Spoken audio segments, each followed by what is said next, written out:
Welcome to the Awaken Your Ego podcast, where we embark on a transformative journey towards unleashing your highest potential. I'm your host, Joanne, and I'm thrilled to guide you through discussions that delve into the realms of physical, mental, and spiritual wellness. Brenna here. Join us as we unravel the mysteries of wellness, offering insights and practical tips to enhance your overall health. From rejuvenating your body to nurturing your mind and spirit, our conversations will cover a holistic approach to well-being. I'm one of your hosts, Ariana. Discover alternative health strategies aimed at optimizing every aspect of your life. If you're ready to embark on this journey of self-discovery and well-being, tune in, open your mind, and let's awaken your ego together. Welcome to a life-changing adventure on the Awaken Your Ego podcast. Well, hey, Liset, how you doing today? I'm doing well. How are you? Good. Well, freestyling with Liset. And freestyling with Dr. Rhoades. Okay. So we were talking about some things that we wanted to talk about, or thinking about some things we wanted to talk about. And Ariana Alkire brought up one thing, and that was basically, why don't we go after the things that we want? What do you think? Fear. Fear actually is the number one thing that stops everybody. I think you're right. But what are we afraid of? Of everything. Of succeeding, of receiving what we want, of what our desires are, and what will it take to get there, which is a big thing. Well, one of the things I read, which I thought was pretty cool, is a lot of times we want to set goals and we're going to do these great things. But instead of that, maybe we ought to set what we're willing to sacrifice. And I actually have a different viewpoint. Okay. I think, what are you determined to receive? There is some sacrifice that you have to do. Thing. It is the same thing. When I mean sacrifice, I don't mean like I'm going to give up family and this or that, but how much work I'm ready to put in, how much effort, how much stress I'm willing to undergo, and you might have different ideas about whether or not things are stressful. But there's just, when you try to accomplish things that are significant, I think there is some stress involved. Because you set yourself up, I want to do this. And I don't know, you have to worry about failure a little bit. That's part of the excitement, though, Right. the adrenaline that gets you going. But the difference between one person and another who actually receives what they actually want and manifest is determination. Sure. So the determination is actually going to have to be your number one.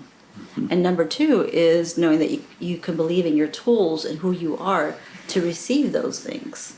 So a lot of people, what happens is the fear overwhelms them, or something else happens, they call it life happens, and they lose touch of what they really wanted and why they really wanted that, whatever their goal Sure. is. Well, I think it's kind of good to kind of decide, hey, this is what I want. Mm-hmm. My life feels best when I am like this, or something better. Yeah. Because sometimes doors have to close for us to walk through different doors. Completely. And we might find out that, what we wanted really wasn't in our best interest, or wasn't what we really wanted. We just thought we wanted that. And then we keep going and find out, oh, this is a better direction. Well, it's also about learning and knowing when to pivot. Mm-hmm. Exactly, yeah. And I was just talking about this morning. There's a book out there. It's called, I think, Who's Got the Cheese, or what? Have you heard of that? Who Stole My Cheese? Yeah. So, and it talks about how we get so complacent about the direction that we're going that we forget to pivot and we forget to move, because this is the only one direction that will obtain your desires or your goal.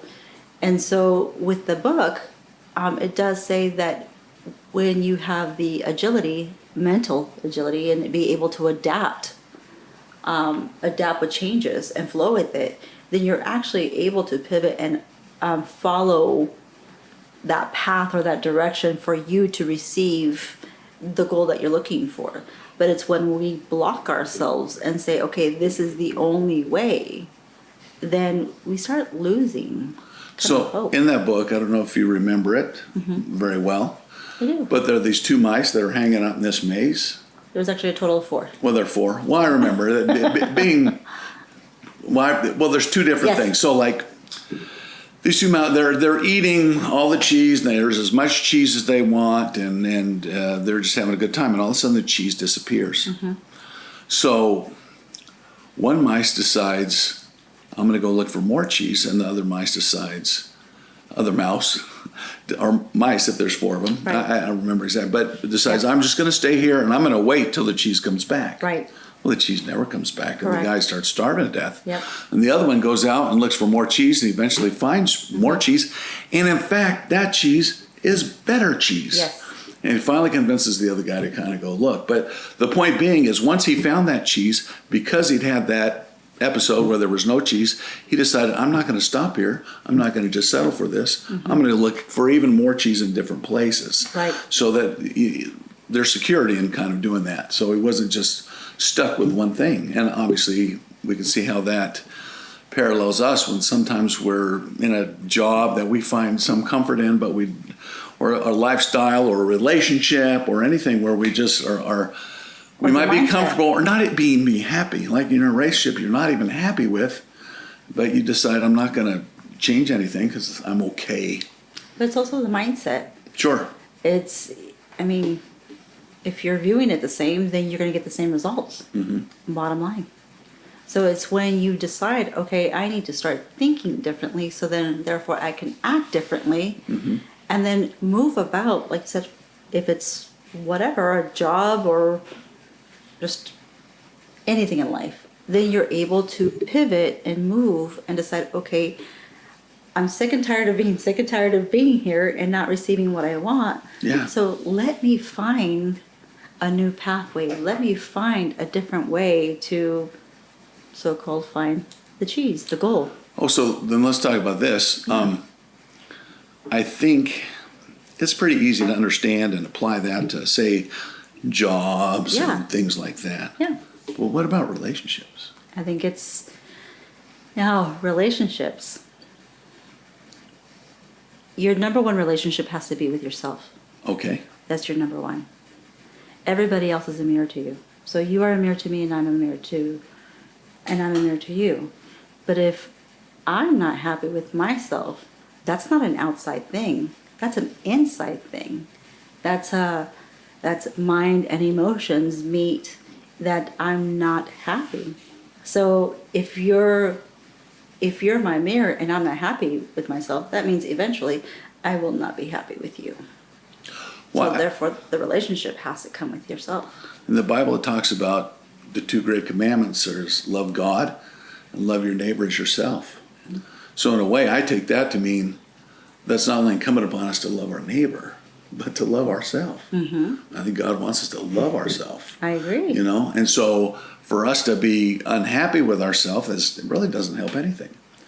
Now, comment on this. So I think a lot of people, when they're unhappy in a relationship per se, they feel like either I got to live with this or I got to get out of the relationship. But I think there's a third alternative, and that is, let's make it better. Yes. Like, I agree. For example, a marriage. Well, I got to stay in this loveless marriage, or I got to get a divorce. Why not try and change it and make it better, and not be stuck? So how do you go about doing that? Once again, mindset.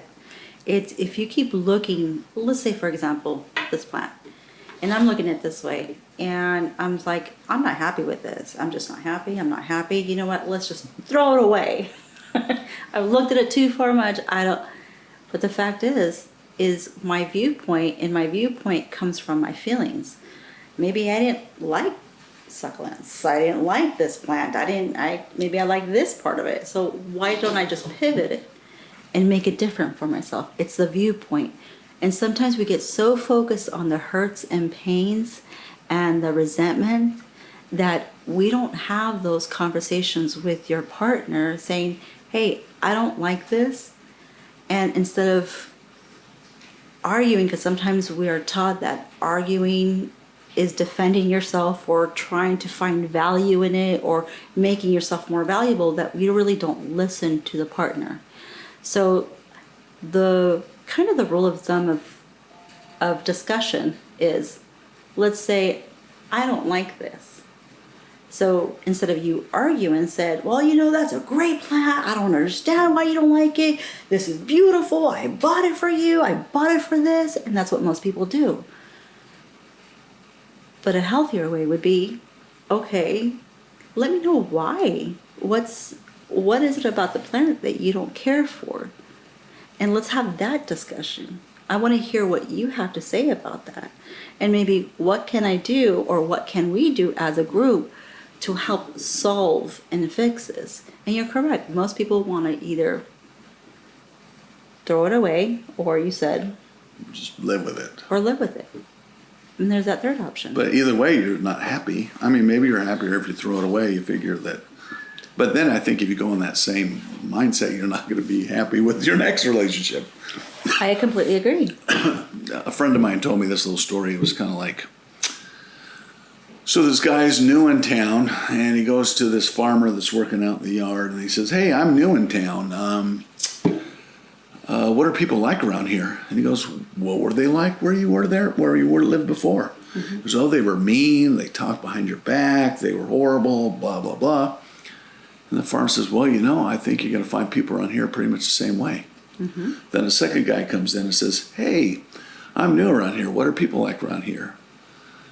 He goes, well, where were they like where you lived before? And he goes, oh, they were very nice and kind and helpful and friendly. Then you will find that. And he goes, well, I think you're going to find that people around here are kind of the same way. So a lot of times what you talked about earlier, your outlook really frames how you view others, your paradigm in viewing others. The lens through which you look really colors what you see. It's true, and it's based on your experience. Your experience forms the thought of what you're perceiving or what you're intaking, and so you're making a judgment out of that. And then once you make a judgment, it goes back to the way you feel, and then you have that cycle full on again. And so some people go through life not liking something, or not wanting something, or seeing the worst in things, and it's because it's the experience that they had. And so people will always ask, how is it that I can see things differently if that's all I've known? Well, have you ever walked around with a rock in your shoe? Yes. And waited quite a while to take it out till you Yes. just couldn't stand it anymore? Correct. Would it have been easier to just take it out right away and pull that rock out? Because the rock ain't going to feel any better, no matter how long you're on it. Correct. And in fact, the longer you leave it, just that little pebble, it can create a bigger sore. But you don't throw your shoe away, right? Nope. It's like, this is a lousy shoe. I'm going to throw the shoe away. No. You just take the Rock. pebble out or a little teeny rock and... Mm-hmm. So I heard someone say, and I think someone say that when you focus too much on something, what you focus on, you will create. So if you're focusing on someone that you don't like, you're going to eventually end up mimicking them because you're like studying them. And what happens is when we come together or we're around people, we tend to mimic one another naturally. So if that's what you're wanting to focus on, then you will receive and be the same thing. It's when you decide that you don't want to focus on that you want to focus on a different outlook. And even though you've never had it before, it is time for that change to focus on that different outlook. Now, there's a great poem that I discussed with you a while back about our greatest fear is not... Do you remember that? Yes. Our greatest fear is becoming great. It's not, our greatest fear is not about, I don't know, we're talking about in Coach Carter, they talk about it, but it's a really great poem. It's the greatest fear is being who we are, loving ourselves and light, and being our greater selves, that we've never seen anybody else do it. So it's our greatest fear, because now how do we get there? And some people go through it, find that through challenges, some people through books, some people through mantras, some people through different modalities. But it's achievable. Or look at the group that you're in. If they're not inspiring you to be better or do better or have better and also be kind about it, then that's the group that you're evolving in. So I saw this great video, and the guy says, you're good as your circle. So he put a couple guys around him, right? And he's in the middle. He goes, if Spirit says go left and I move left, then my group moves left. These are the people that you're around. Says, if Spirit tells me to move right and I move right and my whole group goes right, then we're evolving each other. But let's say this, that you don't have a good group. He said, I'm in the middle. If Spirit tells me to go right and the group doesn't move, now it's become my cage. And now I can only evolve and look only with my surroundings of who I surround myself. So then I ask, and it was just such a great video and such a great message, and it's so true. We get so complacent, so used to, so accustomed to having people around that will contain you in that same. So either if you want to grow, find those people that say, okay, if this is what you want to do, I'm going to support you and love you. Let's go here. If you want to go over here, let's go here. And they're going to help you grow. And they're going to help you change your mindset. And they're going to help you evolve that perspective in life. Because it's not just one viewpoint. You can have many different viewpoints. But if it's not working with you, then guess what? It's going to be working against you. And that's the same thing with goals. If you have a goal, what are you doing to achieve it? Because everything that you should be doing now should be in works. The way you think, the way you feel, the way you speak, it should be in regards to that goal that you're trying to achieve. But if you have someone that's a naysayer and saying, hey, don't do it. Hey, I don't think so. Hey, nobody has done it. I don't know how you're going to do it. If you have those people, hey, you better be careful. There's a lot of, if you have those kind of people, then you're going to start having that insecurity, or you're going to start doubting your own self. Well, I do think it's not a bad idea to have people around you that will call you out on crazy ideas. Like, I Tower of Babel. I'm going to build a tower that goes to heaven. That might not be a good idea. I'd be like, okay, I love you, I support you, but let me know where you're at. Get in your right mind. Let me read this quote that you were talking about, you alluded to earlier, just so we get it. Our deepest fear is not that we are inadequate. Our deepest fear is that we are powerful beyond measure. It is our light, not our darkness, that most frightens us. Yes. What a great quote. I love that. Yeah. And you never think of it like that. Why am I going to be afraid of the light? But, I think where much is given, much is required, So if you do achieve greatness, then there's a lot required of you too. I mean, it's not just, hey, I'm going to bask in this and lay around. I mean, you're a really great person, I feel. God requires you to be helpful to others or to maintain that. It's like exercising. I'm in great shape. Well, you just can't rest on that. If you want to continue in great shape, you got to keep exercising, doing those things. And if you want to be a great person, when I think consistency, what you talked about, that's so important whenever we want to achieve something. It's these habits. There's a really nice book called Atomic Habits that talks about that and just the power of doing things consistently, versus having some great gesture that we're going to do and that's going to really that doesn't make a change in you, but consistent effort day after day makes a difference. It's like working out. If you're going to eat a hamburger every day and then have one good meal, a salad, and you're thinking, oh, that's it, I lost 5 pounds. I dieted today. I ate well today. It's just not gonna work that way. Yeah, why didn't my diabetes go away? I didn't eat bad today. But it has to be a consistency of what you're bringing in, what you're thinking about, what you're feeling, what you surround yourself with. Music, so consistent videos. Effort over time. Yes. I think it's I think of that. The stuff we put on our body. I mean, we may be putting good stuff, we're putting bad stuff too. Is not good. And I think of okay, here's a birthday cake, and it's beautiful, and it looks delicious and everything. But somebody puts a little piece of dog poop on top of it. That sounds disgusting. I know it does. But you going to eat it? Are you going to eat around it even? No. Well, I'll just move that to the side. No, you're not going to touch that whole cake. It's poison. And I think in our body, when we start looking at things that are, or entertaining thoughts that are really against, that's what they call cognitive dissonance. When we start living in a fashion that is not in accord to what we believe or what we hope or what we desire. Yeah. You know, Yeah. it's really important for me to work out, but I never work out.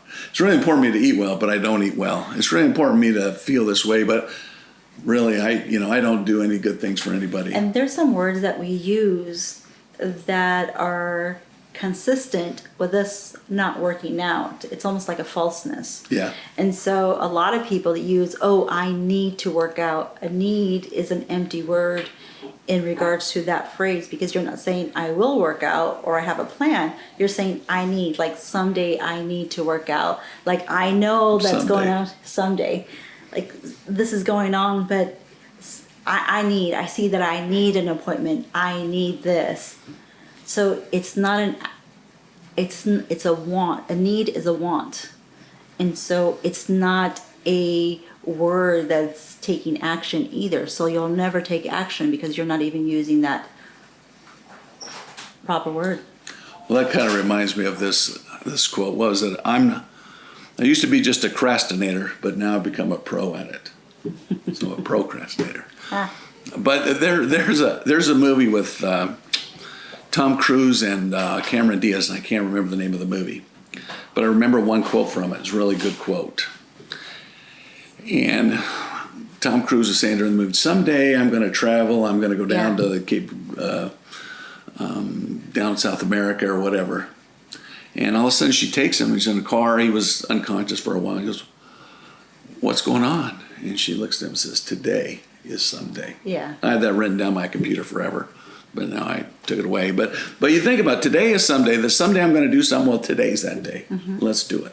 Yeah, use that word that's going to be an action word. Yeah. I will. I have. Or I am. I am. Or I am whatever it is you want to be. And then you start, I don't know, I've read this book and they talk about once you can put that in your mind that that's what you are, then you start living in accord with that. Well, that's also how you know someone's going to meet their goal and not meet their goal. Yeah. If they say, oh yeah, I need to, or someday, or I'm going to try to do that. You already know that's an empty. They're not going to do it. It's like saying, I'm going to try to pick up a pen. You either pick it up or you don't pick it up. When you say, I will, okay, that's more of a determination. It's more, you're actually putting an action. That word is action, knowing that you will do it. And if you put a date, that's even better. If you put a goal to it, that's even greater. So you have that, and you are consistent with it every single day. You have it somewhere, let's say on your mirror or your computer, then you will be reminded that, yes, this is my end goal. Well, I heard this little story. Is a football coach. He's coaching the game, and this defensive lineman is just letting this offensive lineman just blow him out there, and the running back is getting all kinds of yards. And says, man, he's getting killed. So he calls the second string guy, goes, I want you to stop this guy. He goes, well, I'll do my best. He goes, never mind, sit down. That guy's already doing his best. I need someone's going to do it. You know, I mean, and sometimes in our life, we just got to decide we're going to do things, you know, come hell or high water, you know, we're going to do it no matter what. Determination. Yeah. You have to have that determination. And why? Why are you determined? What is the end goal? What is it going to meet? What it's going to have? But sometimes we have those, I call them those hidden blocks. If we're going to be that great, what does it mean? Some people are scared, like, what does that mean once I meet it? Does that mean it's an end? Does that mean I don't flourish anymore? Or does that mean there's going to be more responsibilities? And that alone, that mindset, which is also a block, it's preventing you from meeting what you really want to meet. So I would say, look at your blocks that you have. What is it that once you meet that goal, who is the person that you think that you need to be? Yeah. And if it feels more of a there's negative blocks more than a positive, then heal those negative blocks. Well, I think sometimes, I don't know personally, this seems kind of crazy probably, but like when I try to eat well, I have some irrational fear that I'm going to be hungry. I don't know that I'm going to starve to death. I don't know, but some inner thing, and so I'll sabotage myself. Mm-hmm. And I mean, I think that's something we do in life in a lot of different ways. Mm-hmm. Like you might have met somebody and you're in this beautiful relationship, but then you screw it up, because you're again afraid to have success. Mm-hmm. So, well, I'm going to go cheat on her. Why? I don't know. I just have to, Mm-hmm. Because I'm going to sabotage myself. Or it could be a job thing. It could be anything. I found this new job. It's great. It's right down my alley. But then I don't want to go to work, or I'm not going to show up, or I'm going to mess up. And it's not on purpose per se, but something in our subconscious that makes us tank it. Sounds like you need to have a session with me. Well, and I'm not saying I do this. Well, I do the thing with the food for sure. But yeah, I'm not. My marriage relationship is good. And anyway, I don't mean to say that. No, but it's true. When we come to sabotaging either a relationship or a goal, there is some type of insecurity. There is inadequate thinking. We are not enough. We're not valuable. There is something, or I just won't be able to match it, or who am I? Or somewhere down the line, you had to play second fiddle for whatever. Yeah. Or they should have it more than I would. Those are all blocks that we carry that are preventing us from meeting our goal, or receiving what we desire, or entering the relationship that we know that we deserve. So it's also healing those parts of you that are going to make you feel more valued, worthy, that you can be determined to receive that goal. And a big thing is believe in yourself, believe in your tools, believe who you are. If you don't have that concrete, then you eventually, whatever you're wanting to do, it will fall away. So, once again, we won't go into a session now, but we'll talk later. No, but I do feel like sometimes we're afraid. Yeah. Or maybe just afraid of the work that's going to be required. Like, I can't do it. Or do you really want it as much as you feel like you want it? I mean, I want this, but if you really did, you might do things a little differently. Or who am I to receive that? Yeah, Some there you people go. think. Yeah. Let's segue into something different. So we were talking earlier about politics and really the acrimony that exists between the two political parties nowadays. Yeah. And I think the acrimony that exists and not so much like, I don't want to get political here, but like you'll have people like, I don't know, I've seen this, if you like Donald Trump, you can't be my friend, so unfriend me. Or if you think, I don't know, if you don't like Joe Biden, then you're an idiot or something like, stuff like that. Like really acrimonious thing, like it's my way or the highway. Right. And I have to hate you and I have to be Such mad a at you. division. But I think of biblically in the New Testament, it talks about praying for those that hate you and loving those that hate you and praying for those that despitefully use you. And I thought about this like even years ago, like this was when President Trump was president, he would call Kim Jong-un, kind of nasty names, fat guy or rocket man or something like that. And I don't think that helps anything. No. I think, if our whole country prayed for Kim Jong-un or Putin or whoever, our whole mindset towards them might be different. And then maybe we would have a change in how they feel towards us. Because I think the way I feel towards you is going to change how you feel towards me. I don't know if that makes sense, but just the way, the whole placebo effect kind of thing. Right. Not that it's a fake effect, it's just you can kind of, you read off of somebody else and you do. You have feelings and I don't know. I guess what I'm saying is that we need to treat everybody with kindness. Well, back when I was growing up, no, just kidding. There was a golden rule: treat others how you want to be treated. Sure. Bottom line. And I feel like that has actually kind of been a backdoor to a lot of things. And people have become so confident in saying whatever they want to say. And well, especially online when you're anonymous. Yes, and I agree. There's a point of where you can say what you want to say, but when it comes to your own, and that's an opinion, then about the person, and that's all it is. It's not factual. I mean, I don't get too much into politics, but I will look at what the facts are behind everything, and you can make your own. You can make your own determination or your own mind in regards to that. But as far as people, there's a lot of hatred spewing around about who, what, where, and I don't agree with that.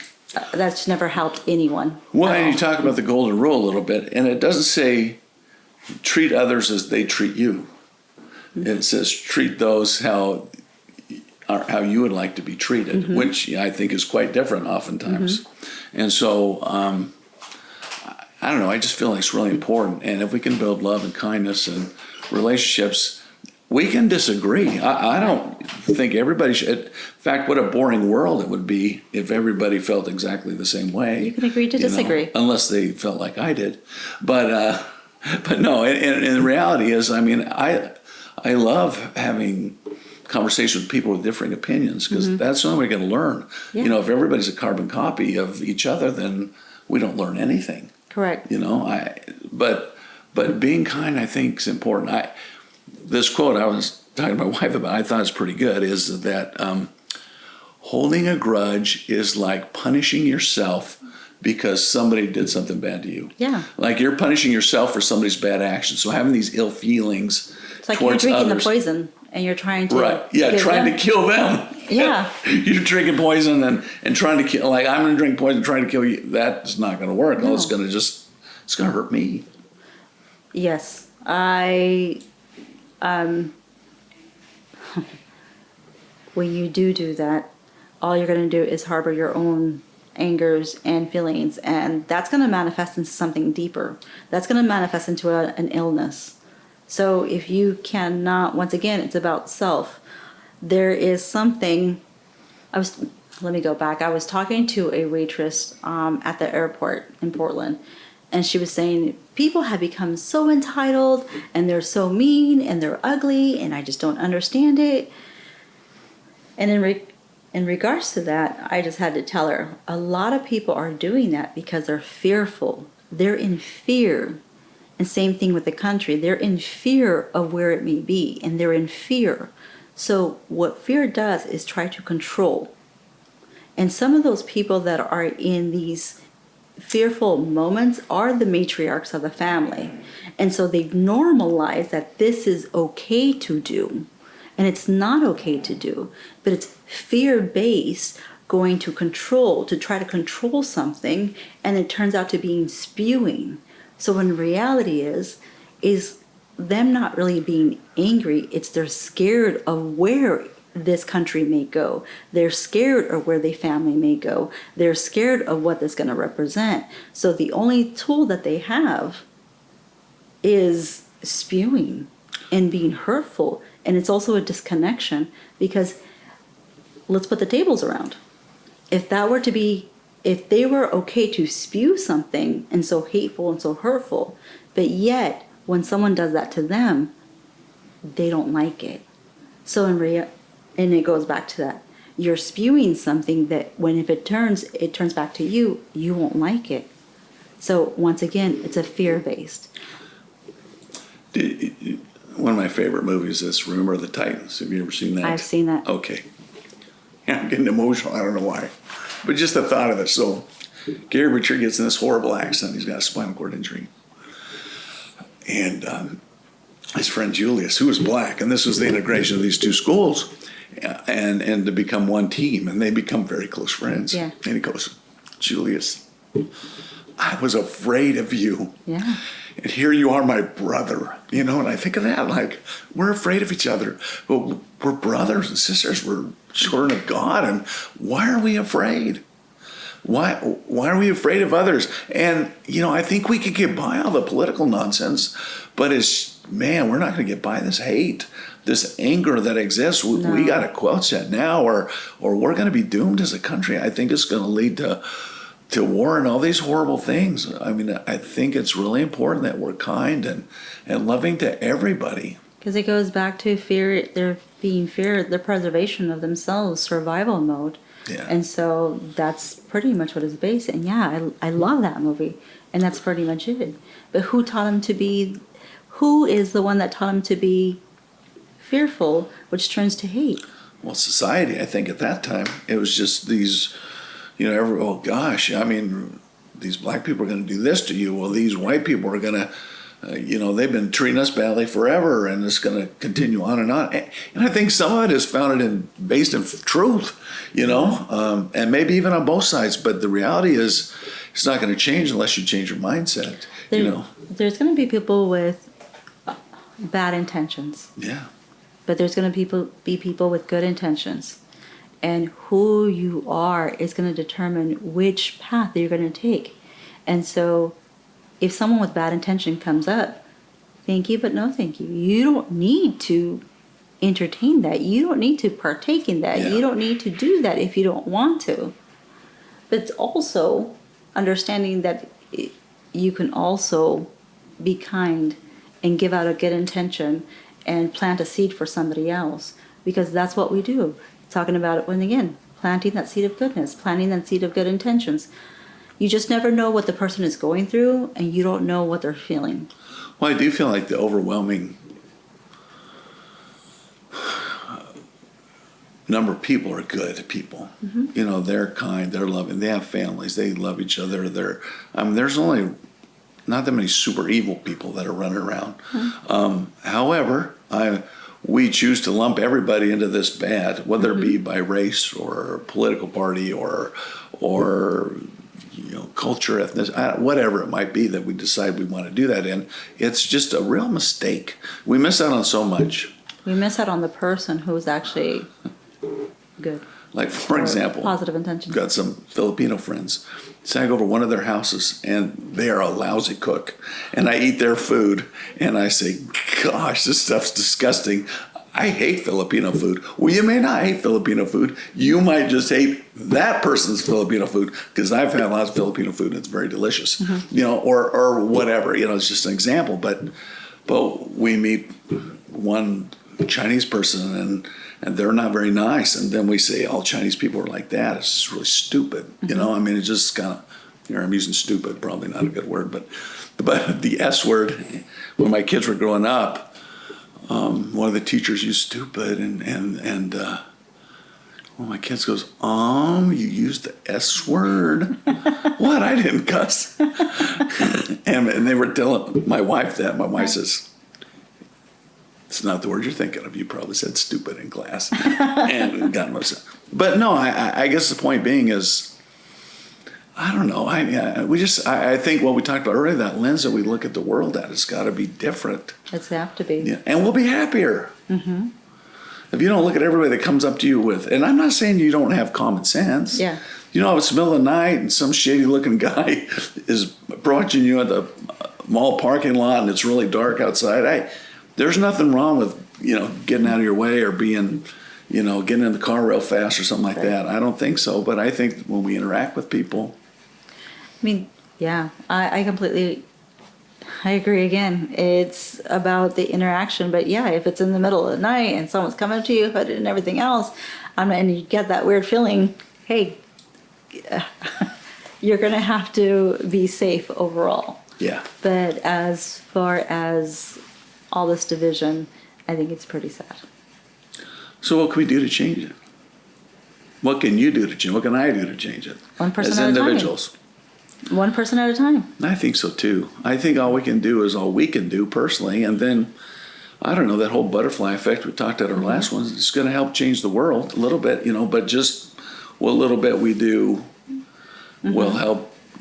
I don't know. It'll be our little addition of goodness to the world. So I knew a person that they started a class assignment, and the class assignment was them to go up to like 20 people and ask them a question. And it could be any race. Well, she is African American, Black, and so she was really, really hesitant about going up to anybody. So she asked for some advice. And I said, be kind.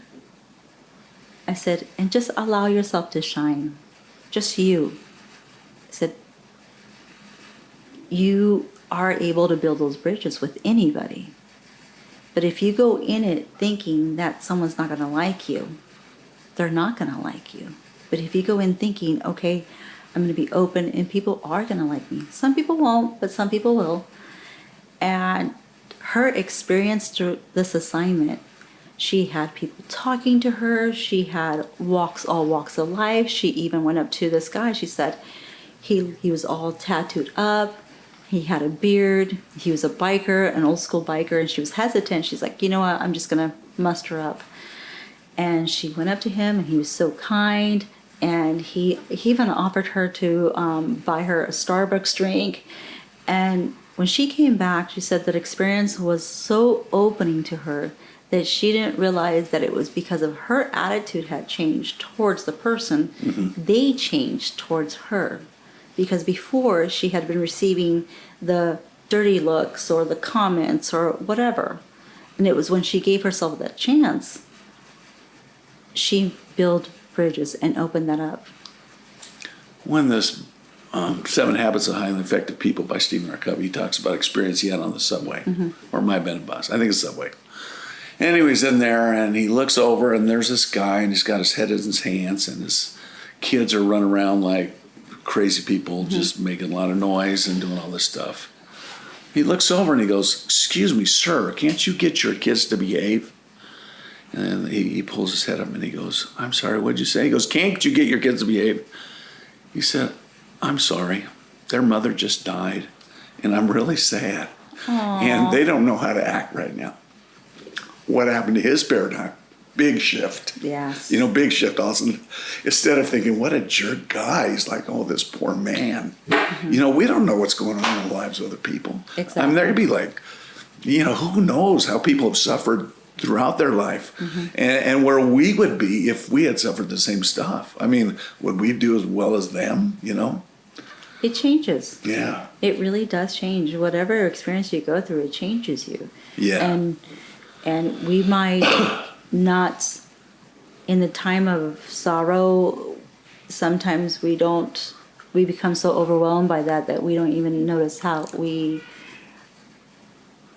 act or not act or say things. But it's always important to also understand that the other person might be going through something else too. Yeah. Well, and it's incumbent upon me to have grace towards you, I think, in those kind of instances, because we don't know. Maybe somebody's sharp with you, and maybe we don't realize what horrible thing has happened to them. Yeah.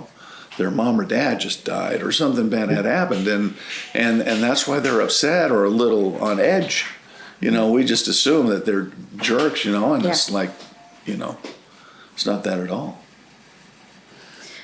So on that note, I'm going to say it's, once again, be kind to one another.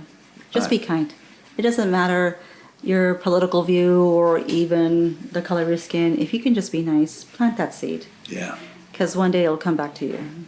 Yeah, and even if it doesn't, who cares? You're making the world a better place. Correct. And you're going to be happier. Correct.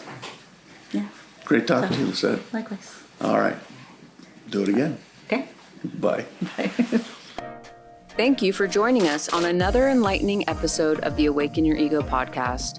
We hope our discussions have inspired you to explore new dimensions of health and wellness. If you enjoyed today's episode, don't forget to subscribe, rate, and leave a review. Your feedback fuels our mission to empower individuals on their path to optimal well-being. Stay tuned for more insightful conversations, and until next time, may you continue to awaken your ego and embrace the extraordinary potential within. Take care, be well, and remember, your journey matters.